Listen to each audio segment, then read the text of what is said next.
Hello guys, welcome to the channel. You are watching feel the candlesticks. 4 जुलाई 2025 को सेबी ने order निकाला था कि जेनी स्ट्रीट को फिलहाल के लिए इंडियन स्टॉक मार्केट से बैन कर दिया गया है और साथ ही साथ उनके 4,800 करोड़ के प्रॉफिट को भी जब्त कर लिया था। हालांकि ऑर्डर इंटरिम ऑर्डर था, मतलब अभी और इन्वेस्टिगेशन चल रही है और अभी एक फाइनल ऑर्डर भी निकल कर आएगा। और साथ ही साथ सेबी ने जेनी स्ट्रीट वालों को 21 दिन की डेडलाइन दी है कि अपील कर सकते हैं इस ऑर्डर के खिलाफ। तो उसी ऑर्डर के बाद जीरोधा के फाउंडर नितिन कामत का भी एक ट्वीट आया था। ये ट्वीट आप देख सकते हैं, 4 जुलाई 2025 का है। आइए जानते हैं उन्होंने इस ट्वीट में क्या कहा और उनके इस ऑर्डर को लेकर क्या व्यूज हैं। जैसा कि मैंने पिछली वीडियो में बताया था कि जेनी स्ट्रीट वालों को वार्निंग मिलने के बावजूद भी ये लोग अपनी इन हरकतों से बाज नहीं आ रहे थे। वही चीज नितिन कामत ने भी यहाँ पर कही है और वो लोग ऐसा इसलिए कर रहे थे क्योंकि देखिए, जेनी स्ट्रीट जो है वो यूएस की एक प्रोप्राइटरी ट्रेडिंग फर्म है और यूएस में इन सब चीज को लेकर जो रेगुलेशन है वो उतने टफ नहीं, उतने स्ट्रिक्ट नहीं है। और इसी कारण से जेनी स्ट्रीट वालों को भी लगा कि इंडिया में भी ऐसा कुछ होगा नहीं। इन्होंने अपना जवाब एनएससी वालों को दे दिया था कि ये सारे एल्गो ट्रेडिंग चल रही है, उनके एल्गोज हैं, एआई का यूज करके वो लोग ये ट्रेडिंग डिसीजंस लेते हैं। तो इन्होंने फिर मई में जो कि सेबी ने मई का भी एक रेफरेंस दिया था, इन्होंने मई में फिर से अपनी उसी तरह की स्ट्रेटेजी अप्लाई की जो कि फ्रॉडुलेंट एक्टिविटी में आती है, मतलब अनफेयर ट्रेड प्रैक्टिसेस में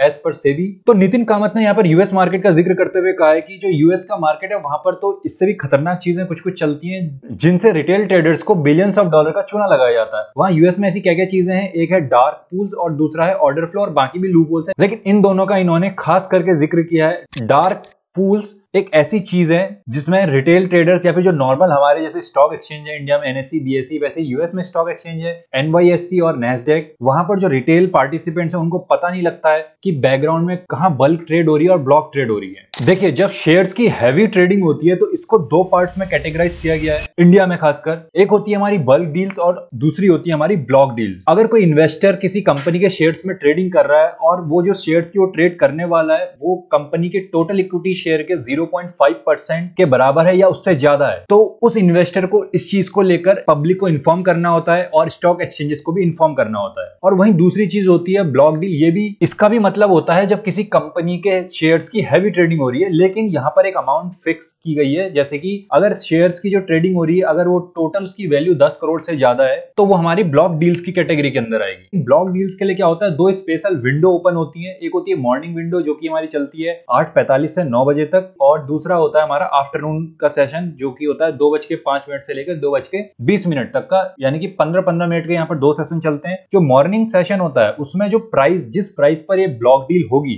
ठीक है, इस ब्लॉक डील के लिए प्राइस फिक्स होता है। वो ब्लॉक डील के लिए जो रेफरेंस प्राइस रहेगा वो स्टॉक के पिछले दिन का क्लोजिंग प्राइस रहेगा, और जो दोपहर में ब्लॉक डील होगी उसका जो रेफरेंस प्राइस रहेगा वो वॉल्यूम वेटेड एवरेज प्राइस रहेगा, वीवैप। 2 बजे से पहले स्टॉक्स की जो ट्रेडिंग हुई होगी, जिस वॉल्यूम पे हुई होगी, उसका वॉल्यूम वेटेड एवरेज प्राइस निकालेंगे और फिर उस प्राइस पर ये वाली ब्लॉक डील होगी। लेकिन यूएस में एक कॉन्सेप्ट चलता है डार्क पूल का, जहां पर इन्हीं ब्लॉक डील या फिर कहें बल्क डील को एग्जीक्यूट किया जाता है। और उसका रूल क्या है पता है, वहां पर जब ये डील हो जाएगी उसके बाद बताया जाएगा पब्लिक को कि डील हो गई है। डार्क पूल में जो बिहाइंड द सीन ट्रेड हो रही है वो किसी भी प्राइस पर हो सकती है। मान लीजिए स्टॉक एक्सचेंज में वो शेयर $100 पे ट्रेड हो रहा है, लेकिन जो डार्क पूल में ट्रेडिंग हो रही है, यहाँ पर जो बल्क डील हुई है, ये शायद आपकी $50 पर शेयर के हिसाब से भी हो सकती है। और फिर पब्लिक को बताया जाएगा कि यहाँ पर हमारी इतनी, मान लीजिए 1 मिलियन शेयर्स की ट्रेडिंग हुई है, तो इन्होंने इन्फॉर्म कर दिया कि हमने 1 मिलियन शेयर्स की ट्रेडिंग की है एट द प्राइस ऑफ 50, लेकिन स्टॉक एक्सचेंज में तो प्राइस चल रहा था 100। तो आप यहाँ पे ये गैप देख रहे हैं, ये डिफरेंस देख रहे हैं, कितना पैनिक क्रिएट हो जाएगा स्टॉक मार्केट में। इसके अलावा जिस दूसरी चीज का नितिन कामत ने जिक्र किया है वो है पेमेंट फॉर ऑर्डर फ्लो। देखिए ये क्या होता है, देखिए ये चीज भी केवल यूएस में चलती है और मतलब यूएस के अलावा 1-2 कंट्रीज और है। इंडिया में ये चीज बिल्कुल भी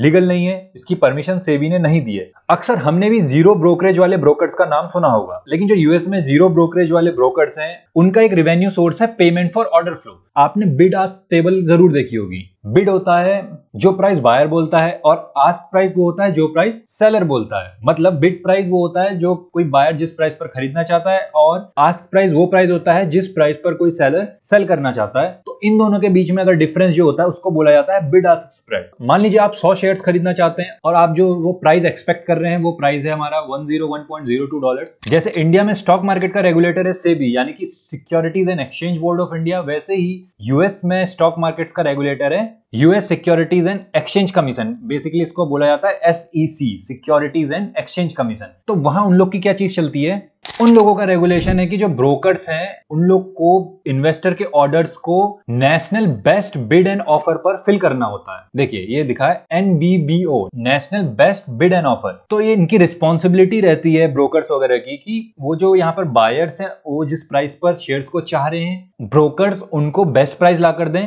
तो उसी के हिसाब से यहाँ पर एग्जांपल है कि जो बायर बिड कर रहा है NBBO के हिसाब से वो है 101.02 और NBBO के हिसाब से जो बेस्ट प्राइस सेलर की तरफ से मिल रहा है वो मिल रहा है 101.08। तो यहाँ पर 0.06 का डिफरेंस है। तो ये ब्रोकर क्या करेगा ना, मान लीजिए आप अपना ऑर्डर देते हैं, आप अपना ऑर्डर पंच करते हैं किसी ब्रोकर के पास, तो वो ब्रोकर आपके ऑर्डर को किसी एक ऐसी फर्म, ऐसे इंस्टीट्यूशन या ऐसे मार्केट मेकर के पास भेजेगा जो एक दिन में मिलियंस ऑफ शेयर्स की ट्रेडिंग करते हैं। मतलब अगर आपने शेयर्स बाय करने हैं तो वो सेलर बन जाएंगे और अगर आपने शेयर सेल करने हैं तो वो लोग बायर बन जाएंगे। तो मान लीजिए आपने शेयर्स को बाय करने का प्राइस रखा था 101.02, जो ये मार्केट मेकर है ये लोग आपको 101.02 पे शेयर्स सेल कर देंगे। मान लीजिए इन लोगों ने शॉर्ट सेल कर दिया और फिर इन मार्केट मेकर्स को अब शेयर्स बाय करने पड़ेंगे और यहाँ पर इन लोग को जो अगला ऑफर मिल रहा है वो मिल रहा है 101.08। कहने का मतलब ये है कि जो आपको यहाँ पर डिफरेंस दिख रहा है 0.06 का, ये मार्केट मेकर जो है इसी डिफरेंस के बेस पे अपना प्रॉफिट बना लेते हैं और उस प्रॉफिट का कुछ पोर्शन उस जीरो कमीशन वाले ब्रोकर को भी दे देते हैं। इस तरह से जो ब्रोकर है वो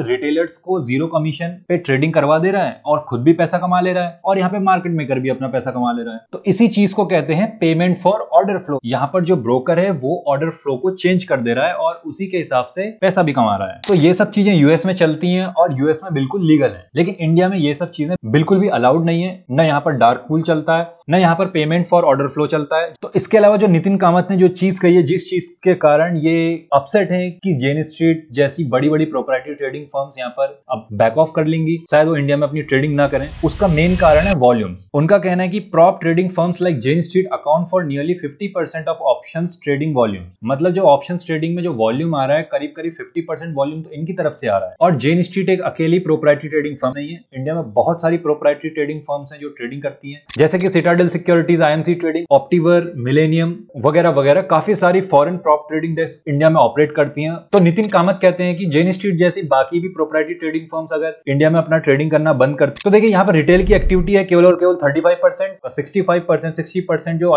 एक्टिविटी रहती है वो प्रॉप डेस्क की रहती है। तो कहने का मतलब ये है कि वॉल्यूम में एक अच्छा खासा हिट देखने को मिलेगा अगर ये जेन स्ट्रीट जैसे बाकी प्रॉप डेस्क भी अपना ट्रेडिंग करना बंद करते हैं, इनको इन पर बैन लगाया जाता है अगर मान लीजिए, क्योंकि अकेले जेन स्ट्रीट का वॉल्यूम करीब करीब 50% है और बाकियों की तरफ से भी अगर ट्रेडिंग एक्टिविटी में कुछ भी हमको देखने को नहीं मिला तो दिक्कत हो जाएगी। और रिटेल का पार्टिसिपेशन में भी यहाँ पे फर्क पड़ेगा। क्यों? क्योंकि अगर इनका वॉल्यूम नहीं रहेगा तो भाई बिड आस्क स्प्रेड बहुत ज्यादा हो जाएगा। लास्ट में इन्होंने कहा कि आने वाले दिनों में ही पता चलेगा कि एफएनओ के वॉल्यूम्स में किस तरह का इफेक्ट हमको देखने को मिलता है, ट्रेडिंग एक्टिविटी पर किस तरह से इसका फर्क पड़ेगा। और बाकी एक तरफ से इन्होंने सेबी के इस डिसीजन की तारीफ भी की है, you have got to hand it to SEBI, ये अप्रिशिएट किया है सेबी के इस डिसीजन पे कि इन्होंने पकड़ा है। हालांकि टाइम काफी लग गया है। ये जेन स्ट्रीट 2023 से 2025 के बीच में नेट जो इनकम कर चुकी है, देखिए ऑप्शंस की ट्रेडिंग से तो इन्होंने करीब करीब 43,000 करोड़ कमाए और लेकिन जो नेट इनकम है बाकी सबका प्रॉफिट और लॉस मिला के उसके बाद इन्होंने करीब करीब 36,000 करोड़ यहाँ इंडिया से ये लोग कमा के ले गए हैं। तो इतना ही था इस वीडियो में। आई होप आपको ये इन्फॉर्मेशन अच्छी लगी होगी, आपको कुछ नया सीखने को मिला होगा। अगर आपको वीडियो पसंद आई तो वीडियो को लाइक जरूर करना